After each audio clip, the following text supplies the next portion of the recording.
Hey there, it's Seb Fry here with another exciting episode of It's a Seb Show. So today I want to talk about market timing, right?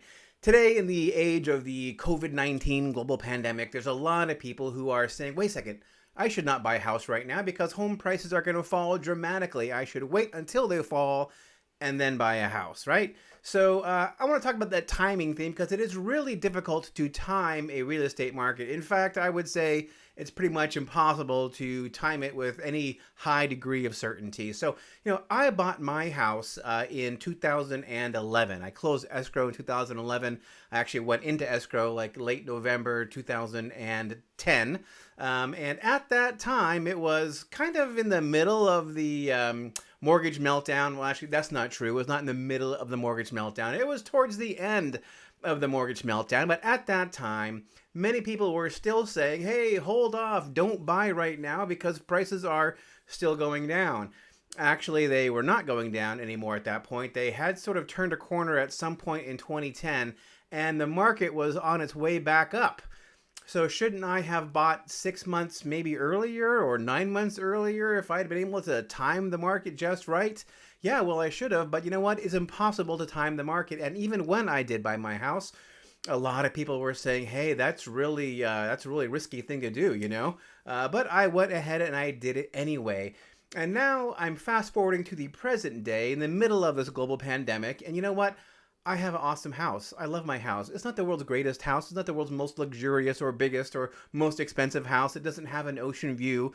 There's all kinds of things that it lacks, but it does have a lot of things that are important to me. And I have to say, I have been enjoying the hell out of my house during this global pandemic thing where we're doing the shelter in place. I am just chilling out in my backyard. Got a big, huge backyard, big patio, outdoor kitchen. I mean, it is fantastic. The climate has been really great.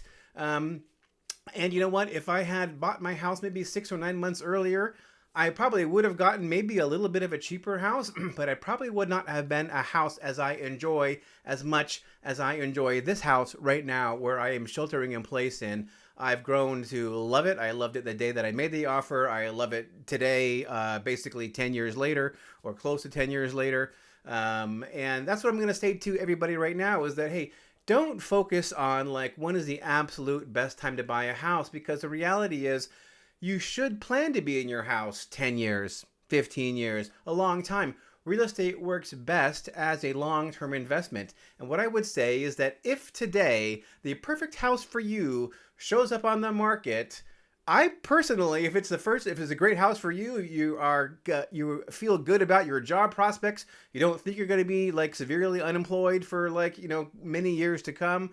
I would say if you find that perfect house in a location that you like, in a price that you can reasonably, comfortably afford to pay, it's totally okay to buy that house, even if home prices were to drop 10, 20, even 30%. Because I'll tell you what, obviously it would be better to buy that same house for 10, 20, or 30% less. But here's the thing. You won't be able to buy that very same house for 10, 20, or 30% less, probably. The odds are that somebody else is going to buy that house, and maybe you buy a different house.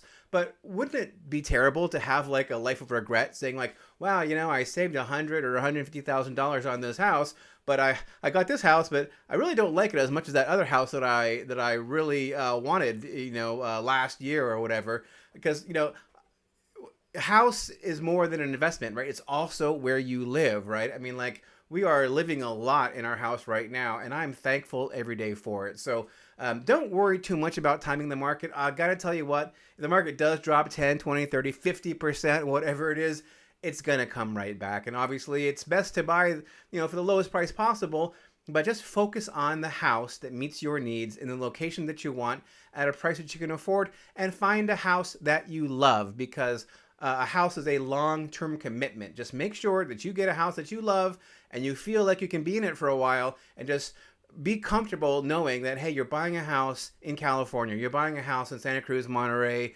Silicon Valley. That house is going to continue to go up in value for a very, very long time to come, because this is not the zombie apocalypse, right? It's going to turn around. It's going to get better.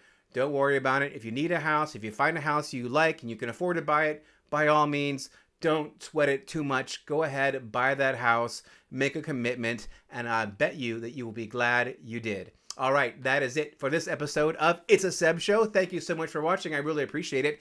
And hey, do me a favor. Give me a thumbs up, give me a like, give me a comment, even a share would be nice. And, I know my hair is really long and I'm looking kind of disheveled. I think we probably, all of us are. But I would really appreciate it if you would share this content, even though I may not be the prettiest face on the planet right now. All right, that is it for this episode of It's a Seb Show. Thank you so much for watching, and I will have another episode up again before too long.